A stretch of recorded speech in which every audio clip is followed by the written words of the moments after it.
Tara, kain tayo. Umaga na naman at nag-iisip na naman ako ng mga kakainin. Dalawang putahe nga pala ang nasa isip kong lulutuin ko ngayong araw. Hindi na ako lumabas ng bahay para maghanap ng mga kakainan. Kaya tara, luto tayo. Haggard na haggard yung itsura ko, grabe. Kailan ba hindi? At dito nagpainit na nga ako ng kawali at nilagyan ko na ng mantika. At nang uminit yung mantika, sinunod ko na kagad yung isda. Nga pala, ang diskarte ko sa pagpiprito ng isda ay ganito. Pinapainit ko yung mantika tapos ikikiskis ko yung isda hanggang sa hindi na siya dumikit sa kawali. Natutunan ko lang din to sa kakanood ko sa mga nagluluto sa online. Akala ko mahirap gawin pero hindi pala. At nung sinubukan ko, effective naman pala talaga siya. Kung mapapansin nyo, hindi talaga siya dumikit nung binabaliktad ko na. Nilagyan ko lang ng asin yung isda pagkatapos kong linisan. At isa pa nga pala sa pinaka-diskarte ko para mas mabango yung prito ay pinapriority ko na maluto yung ulo. Dahil nasa mata ng isda ang bango ng prito. At sigurado akong dahil doon masarap yung ulam natin. Kaya kung mapapansin nyo, may mata pa ng isda na naiwan sa kawali. Sinasadya ko yon para mas mabango yung ulam natin. 7 pirasong isda ang niluto ko para umabot siya hanggang sa gabi. Yun kasi yung pinaka-practical na gawin para hindi mo na problemahin ng ulam mo mamayang gabi. Tuloy-tuloy lang ang pagpiprito ko hanggang sa matapos ko tong lahat.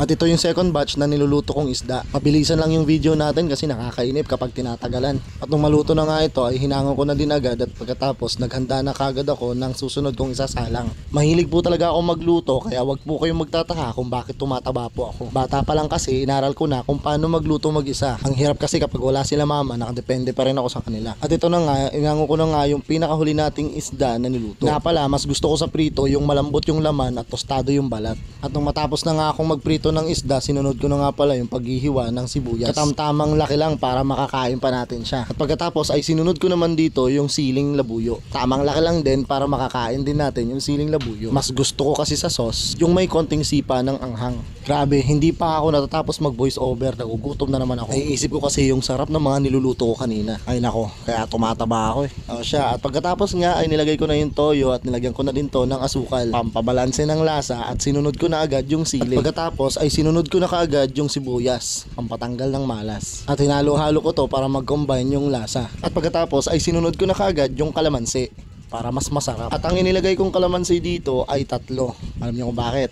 Para I love you. Walay. Ngayon na naman tayo eh. Matapos akong gumawa ng sausawan, hinugasan ko na kagad yung kawaling ginamit ko sa pagpiprito. Ayoko kasi nalalasa pa yung pinagprituhan ko dun sa gulay na lulutuin ko. Ganun daw kasi yung diskarte doon para mas masarap yung luto nating ulam. Tamang-tama na yung paglilinis ko dyan para hindi ka mainis. Nakakatakot kasi baka may mag-comment na perfecto. At nang matapos kong linisan yung kawali, sinunod ko na kagad yung paghuhugas ng gulay. Chop suey para mas makulay ang buhay. 2 balot nga pala yung binili ko para mas marami. Ganyan kasi yung diskarte ko. Pag bumili ako ng ulam sa umaga, aabot na hanggang sa gabi. Magtitipid ka na lang din, sulitin mo na. At dito, nagpainit na ako ng kawali at sinunod ko naman tong lagyan agad ng mantika. At nung mainit na yung mantika, isinunod ko na kaagad yung bawang. Pinatagal ko muna sa pagpapakulo sa mantika hanggang sa maluto ng bahagya. At nung maluto na, nilagay ko na kaagad yung sibuyas at tinalukay ko lang to para mas masarap. At dahil meron tayong pritong isda, nilagyan ko ito ng bagoong, ang pinatuyong bagoong, para perfect combination. At hinalo ko na nga yung tuyong alamang para mas sumama yung lasa. Sumama ha, hindi sumama. Pinatoasted ko yung alamang para mas lumasa dun sa gulay na ilalagay natin. At dito nga nilagay ko na yung gulay para matapos na yung pagluluto. Dahil sa mga oras na to, ramdam ko na din talaga yung gutom ko. Oyster sauce para mas masarap. Dati pag nagigisa ako, hindi ko naman nilalagyan ng oyster sauce. Pero dahil sa online, nilalagyan ko na siya ngayon. Sinunod ko naman tong lagyan ng toyo. Sakto at katamtaman lang para sakto lang din yung lasa, hindi maalat. Hinalo ko lang to ng hinalo hanggang sa mahalo siya.